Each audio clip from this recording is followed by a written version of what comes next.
ڕێکخراوی ملەکەوە بۆ پاراستنی ژینگە چالاکیەکیان بە ناوی مەرگی سروشت ئەنجامدا کە دوو نمایشی فۆتۆ و ڤیدیۆیی لەخۆ گرتبوو.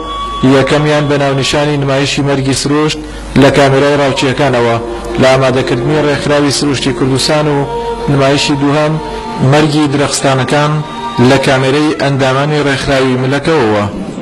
ئەوەی کە ئێمە لێرە نمایشمان کرد ئەتوانین بەم تراژیدیا و لە ڕووی لەدەستدانی سامانێکی ژینگەیی کە ئەویش دارستانەکانە سامانێکی مێژینەیی و لە کۆنەوە مرۆڤایەتی بە تایبەت ئەم ناوچە سنووریانە ئەم ناوچە کوێستانیانە سوودی لەم دارستانانە بینیوە وەکو حەشارگە وەکو پەناهگا وەکو بژێوی ژیان لە ئێستاشدا پایەیەکی گرنگی ژینگەی وڵاتەکەمانن بە سەوەرێکی گرنگی ژینگەیمان بەڵام بەداخەوانێ مەترسی لە ناوچوون و هەڕەشەی لە ناوچوونیان لەسەرا. من زۆر مەمنووی ئەو خەڵکە ئەبووم کە ژینگە بە پاکی ڕاگرن وەکو ماڵەکانی خۆیان.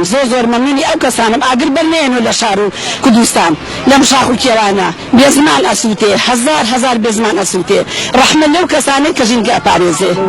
ئەندامێکی لیژنەی کشتتوکاڵی پەرلەمانی کوردستانیش دەڵێت پاراستنی ژینگە ئەرکی هەمومانە بۆیە پێویستە وەک ماڵی خۆمان بپارێزین و بیکەینە کولتور.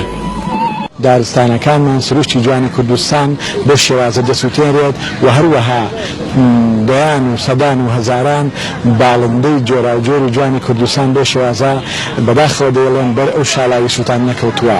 بۆیە بە بڕای ئێمە پاراستنی ژینگە پاراستنی دارستانەکانمان و پاراستنی باڵندە و سروشتی کوردستان ئەرکی سەرشانی یەک بۆیەکی کۆمەڵانی خەڵکی کوردستانە و پێویستە ئەگەر ئێمە ژینگەمان بەلاوە گرنگە دەبێت پاراستنی ژینگە و پاراستنی ناوچە سەوزاویەکان لە هەرێمی کوردستاندا بکرێتە کلتور. هیوادارم ئەمە بێتە هۆی هۆشیاری بۆ کۆمەڵگا بۆ تاکەکان کە بتوانن بەشێک من لە پاراستنی دارستانەکان هۆکارێکن بۆ کوژانەوەی ئەم سووتانی ئەم دارستانانە هۆکارێکن بۆ پاراستنی زیندەوەران کە بەڕاستی لە ماوەیە کە وەرزشی گەرمایە ئەبینین ڕۆژانە کە ژینگەیەکی زۆر ئەسووتێنرێت ڕستانێکی زۆر ئەسووتێنرێت. لەگەڵ ئەوەی سووتانی پوش و پاوان و دارستانەکان و زیندەوەرەکان دەستێکی بێبەزەیی مرۆڤە دژە ژینگەیەکانە، بەڵام لە هەمان کاتدا چەندین ژینگە دەستی دیکە بەردەوامن لە خەم و خزمەتی ژینگەدا.